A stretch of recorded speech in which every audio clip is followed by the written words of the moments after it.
राम राम सा। मैं हूं मुकेश चौधरी और आप देख रहे हैं मोनू के विचार। कहने को तो राहुल गांधी आजकल भारत जोड़ो के नाम पर न्याय यात्रा निकाल रहे हैं, लेकिन इस न्याय यात्रा के नाम पर उनके निशाने पर हमेशा हिंदुओं के जाति और वर्ग रहते हैं। वास्तव में जब न्याय देने का समय था मुस्लिम महिलाओं को हलाला और 3 तलाक से आज़ादी का, उस समय कांग्रेस शरीयत के साथ खड़ी थी। आजकल राहुल गांधी जहां भी जाते हैं ओबीसी का राग अलापते हैं। वास्तविकता ये है, आज़ादी के बाद जब तक कांग्रेस सत्ता में रही उन्हें कभी ओबीसी की याद नहीं आई। 1990 में जब कांग्रेस हटी तो ओबीसी को आरक्षण मिला। कांग्रेस का मकसद हमेशा से हिंदुओं को जाति और वर्ग में बांटकर वोट हासिल करने का रहा।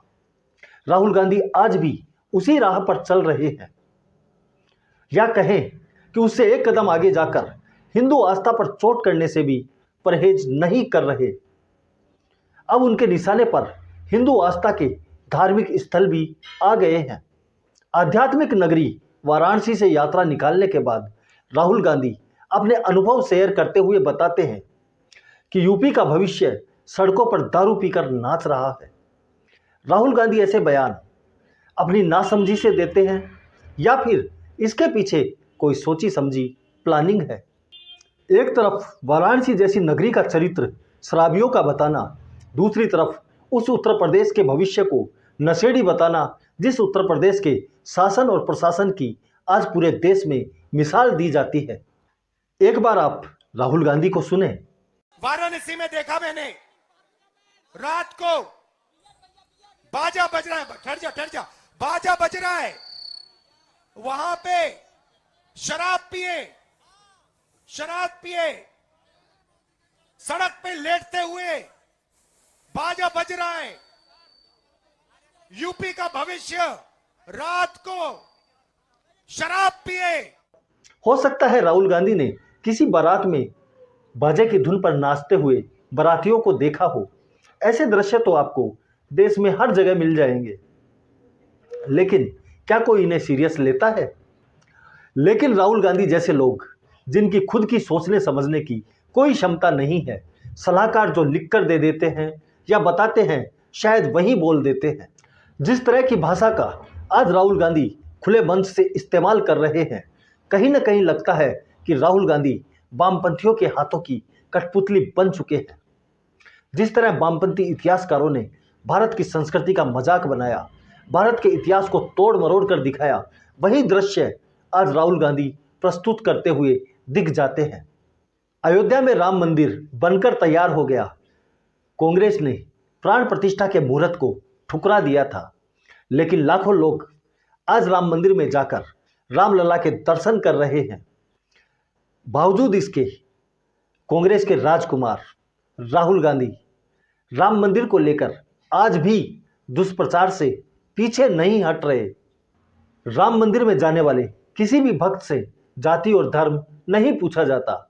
यहाँ तक कि अन्य धर्मों के भी बहुत से राम भक्त बिना किसी रोक टोक के रामलला के दर्शन कर रहे हैं। लेकिन जिस खानदान का आज तक कोई भी शख्स रामलला के दर्शन के लिए नहीं गया, उस गांधी परिवार के राहुल गांधी किस तरह का दुष्प्रचार कर रहे हैं आप खुद सुनिए। राम मंदिर का आपने फंक्शन देखा, आपने देखा होगा, टीवी पे देखा। राम मंदिर में नरेंद्र मोदी आपको दिखे? अच्छा, मुझे बताओ, राम मंदिर के फंक्शन में आपको कोई किसान दिखा? एक किसान दिखा?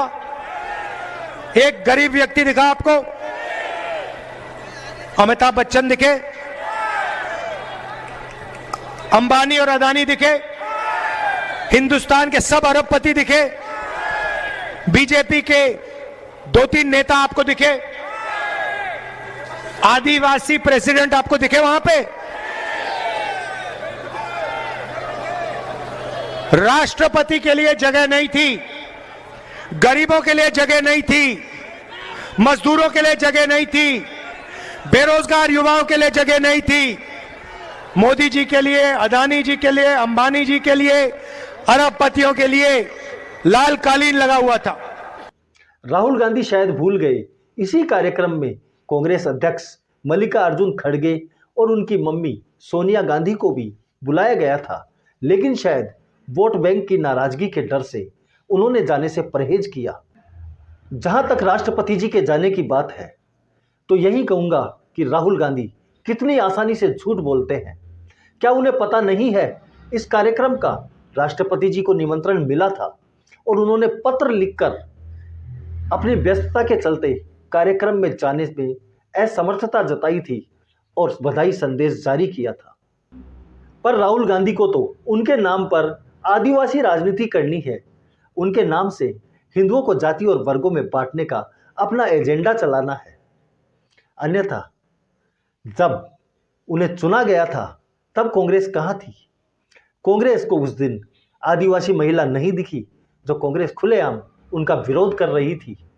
देश के किसी भी मंदिर में जाति और वर्ग देखकर प्रवेश नहीं होता है, लेकिन अगर आपका मकसद हिंदू आस्था पर चोट करना हो, आपका मकसद हिंदुओं को जाति और वर्ग में बांटना हो, तो फिर आपको 22 जनवरी के भव्य कार्यक्रम में पीएम मोदी द्वारा वहां काम करने वाले श्रमिकों पर बरसाए गए पुष्प नहीं दिखेंगे।